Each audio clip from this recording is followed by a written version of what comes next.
My Optimus Prime impression is pretty bad, as I've been outed in chat for it. Sorry about that, guys. Wasn't at all being serious, of course. Fun fact before the introductions: how's this gamer? Just let us know in chat. Since joining the My Insanity house, JJAKJI has actually not failed a single IEM qualifier. So that is a fun fact. We got the power of JJAKJI versus the power of CJNTS. We'll see which is stronger here in the finals. It's a best of 5 to end the day. One player will go through to qualify and compete in IEM Katowice. I am Rifkin, joined today by Zombie Grub. And yes, let's just hop into it. Spawning in the northern quadrant of the map at the top left, it's going to be the blue Terran player from My Insanity. Asking for a bit of a pause, please give it up for JJAKJI. You got pause blocked. Yeah, I did. At least, you remember, like, you wouldn't be able to move the camera or anything during the pause screen? Like, yeah. At least we could do that.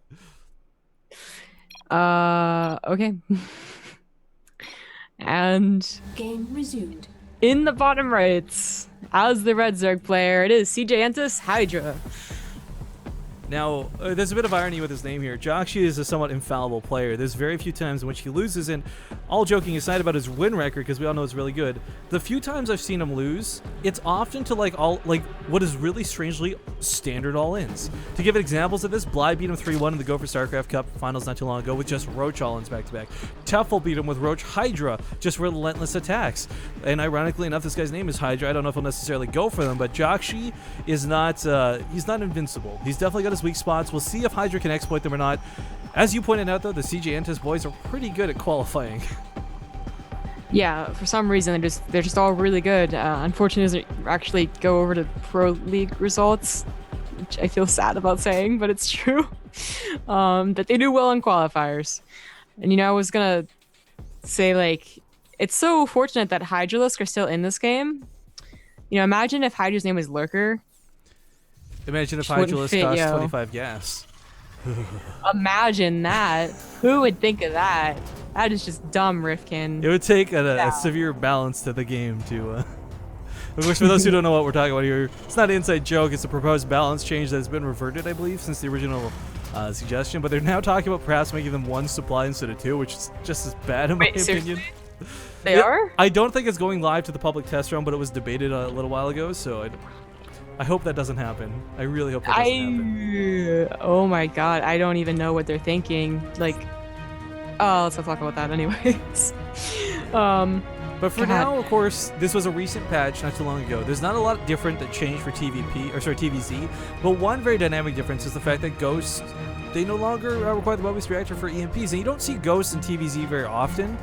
But if JJAKJI, who has been practicing and playing mech quite a bit, recently decides to go mech against HYDRA, let's be honest, Infestors can be a real big problem later on. If you get Ravens, if you get Vikings, whatever you have, the clumps, Infestors can ruin your day with a fungal growth. And now all of a sudden you've got the option to actually go for Ghosts without a huge investment. It can really change the late game. But let's not get too ahead of ourselves, because for now, we got to see how these players end up playing it out. JJAKJI in the finals of the finals like this, I'm calling bio. I really hope that he goes bio. I feel like I have a personal bias against mech, actually. Well, you know what? Unless Flash is doing it. I realize I'm talking this big game of bio, but it just occurred to me, mech is really good in heavy rain. Even if you're uncomfortable with mech, this is just such a good map for it. It'd be the map I'd say that he would go for it if it's going to be like just one map. But yeah, I just feel very uncomfortable with it. Maybe because I'm afraid it's always going to turn into this 2-hour games. Or I just think that Blinding Cloud's too strong. I don't know. But I don't mind seeing it, of course. But I'm always a little hesitant. I'm always like, are you really good with mech, or you just want to mix things up, This wall can be such a pain, by the way, to fill in, guys. A lot of players will forget about that last little hole you got to fill on the side. And not once, not twice, but thrice I've actually seen JJAKJI not die to it, but have Lings run by in previous games cast. So hopefully he does not find too much issue with it. But a Hellion Banshee opening is going to be the weapon of choice.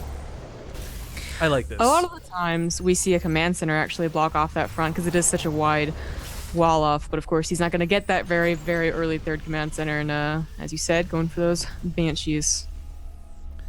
This is, okay, so this is an opener that's not going to win him the game outright against lesser players. Oh, sorry. I want to make note that HYDRA is going for a very fast lair. He's still on 2 base. If he goes for fast Mutalisk, it's going to completely shut JJAKJI's down, like his whole game plan.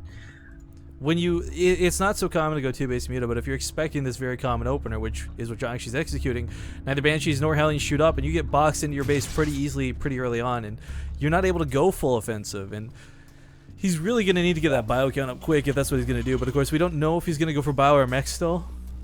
I think he may be. I think he may be hesitant too, seeing what he can do with the Hellions first to really decide. So the problems with like the fast mutas is that, you know, also just this thing that you built up, the Hellion Banshee, you're supposed to have them for quite a while and hopefully include it into your attacks later on, and suddenly it just dies, like straight up, it just goes away.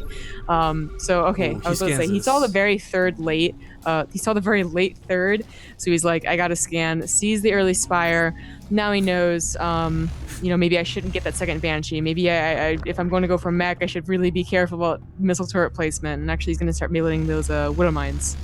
Is it bad that as soon as you said that, I immediately imagined you speaking in Doge speak? Very third, such late, much creep. It's pretty bad, yeah. Okay, my life has been ruined by the internet. But the big thing was that he scanned. Like, if he didn't scan that Spire, if he was playing this blind, honestly, JJAKJI might just straight up blindly lose this game to what is a build order counter. But he's getting the Viking out quick, which seems a little insignificant because Vikings aren't the best against Mutalisks, but they're better than nothing. We got Widow Mines being made, and he is in fact going to go for mech on this map. Double armory, or sorry, not double armory. I take that back, but he's going to at least get the 2 factories for the time being. 3 factories even, so yeah, it's going to be a mech. Yeah, confirmed mech. So Widow Mine's coming out very important because this engineering bay obviously isn't done yet. It's actually going to time up perfectly with the Spire as long as he starts building those turrets now. So he's going to be completely prepared. I mean, if he didn't scout this coming, if he just like sat in question as to why the third was late as it was, it could have been so disastrous. Like, you know, the front gets shut down, but also he doesn't have any Thors. He's even have an engineering bay. I mean, he just depends on Widow Mines. Like, that might hold off maybe, but that actually could have been a very easy win. Luckily, it's not going to be the case. And HYDRA, I mean, he doesn't have upgrades, and his third was late, so his fourth is probably going to be later too. And that's the drawback to it. But I still think he could get something done with the Mutalisks to justify getting them so early. I wasn't sure if he was going to kill that Overlord in time. The one that's training the Overseer there. Because, of course, when it finishes morphing, it's full health. But I'm loving the double Widow Mine positioning here. This is not going to pick off 2 Mutalisks individually. It will provide a lot of splash damage and keep them from going for the missile turrets. Without that Overseer, actually, without Overseer dying, there's no detection for this. So he's going to fly right over top of them, lose 2 Mutalisks, losing a third one to the missile turret. Coming towards the main, there's more missile turrets waiting for him. And, of course, there's a Thor on the ground somewhere. He's going to lose a couple SCVs, sure, but moving to position. Ooh, Thor's actually wickedly far out of position. He's going to lose more than a couple SCVs. This should have been very limited damage, but, of course, if he tries to fly out towards the northeast, there's 2 Widow Mines waiting from there, too. That's the only way to go. The Thors box him in. Oh, it actually goes the other way. Okay, lucky for him. Lots of dead airspace around the base, too. So HYDRA can just kind of chill and heal rather than run away if he wants to. But Hellion's going to try and work their way in here. There are a lot of Lings waiting, though. And, JJAKJI, unfortunately, in a terrible spot. Can't take a fight. Just loses all the Hellions. Yeah. Very good wall off, honestly, for HYDRA. Maybe you forget when you get too rockfied with your own opener, but the Mutas do go back in for another round of SCV kills. Seems that they got maybe a few more, although a lot of them did die. Apparently, HYDRA is not wanting to keep on with the Mutalisks because it was pretty much already countered. Well, like, he didn't catch him completely off guard. I don't think that's going to be necessarily true, though, because he's investing in the area weapon upgrades still. I mean, if he was really, truly going to abandon ship, he would have canceled these and gotten everything towards anything else. But later on, getting more Mutalisks, like, it's kind of like that counter Banshee tactic, right? Like, okay, so you stop making Mutalisks for now, you pick off Thors, JJAKJI stops making Thors, bam, make 30 Mutalisks in the late game. Exactly. That's what we've been seeing TVZ when the Terran goes mech. It's exactly what I'm seeing every single game. I mean, granted, it was by one player, Solar, but HYDRA is showing that it's very popular in Korea. Did you see those sniped off the Lings? It's friendly fired an SCV satellite, but I didn't know that those would be in range to protect that base. That's kind of cool. Yeah. Most of the Mutalisks are really low on health now, but HYDRA's already transitioned into Roaches. So what we saw before was actually Roach Swarm Host, and then switching between Mutas. Now it just seems to be pure Roach for now. I would love to see like Burrow and like Tunneling Claws if he was really going to invest everything into Roaches, but I feel this is only like a mid-game attack plan, and then he's going to transition into something else again. Oh wow, actually morphing a lot of Banelings. Never mind. This might be a hardcore attack. I don't know that this is gonna work. Between the Widowmine hits randomly going off and the Hellbats, you should be able to soak most of the Banelings, which will leave the Thors free to be somewhat uncontested. The tanks need to be sieged up, and there's actually not a lot of them immediately, but there's a Banshee on top of this. I like that he's tearing down the rocks. This is actually a really big deal. This buys him a lot of extra time. Yeah, I wonder how like effective Banelings have been for Hydra in the past versus Mech. I imagine that they actually do pretty decently against clumped up Hellbats. That's the point. Yeah, they're supposed to just tear them apart so the roaches have nothing. I mean, Hellbats are supposed to buffer. They're supposed to guard the tanks. That's the whole point of them. But unfortunately, JJAKJI may not. The Thors are going to do a lot of damage for sure, but there might just be too many roaches. Thors don't attack fast is their biggest drawback, and unfortunately, it looks like Hellbats are just going to pop off here. Lots of damage going down for both players. Roaches are just getting annihilated. SCVs are being pulled, but HYDRA is going to be forced to retreat. I did not like that attack at all. No, JJAKJI held that really well. Like, oh my god, this is you know, seriously, like a minute before that, I would have been like, great, do the attack. It seemed like JJAKJI didn't have anything, but suddenly his reinforcements came in. He had really good positioning. He didn't lose a single tank. Oh, well, there you go. And a lot of it also was because of those rocks. He saw it coming. If it was just like out of nowhere, maybe it's a different story. But HYDRA did a lot. I mean, he spent a lot on that attack, and he's gonna try and just Swarm Host. So it's not. I feel like it's not a game that's gonna end with an immediate counter push, but like some other games, because Swarm Hosts are pretty good at holding on. But it was a big blow for HYDRA. I'm liking the tunneling clause. At this point, you might think, like, again, that sort of abandoned ship mentality of, like, I don't want to get any more roaches, but despite the fact that there is detection around the map, tunneling clause does two great things. First off, you move pretty quick now with tunneling clause compared to the old tunneling clause, but you also heal like crazy. So tank fire, unless there's, like, tanks enough to one-shot you, the roaches will actually heal as they move out of range of the tanks. Moving towards mineral lines, maybe gets underneath supply depots, but for now, I don't like that HYDRA's moving in so early with these, and he loses a good chunk of roaches for free. Middle of the map, big push is coming down, and JJAKJI's army is looking nigh unstoppable, with almost triple the army supply of that of HYDRA. Yes, there are swarm hosts, but I fear that there's not enough of them.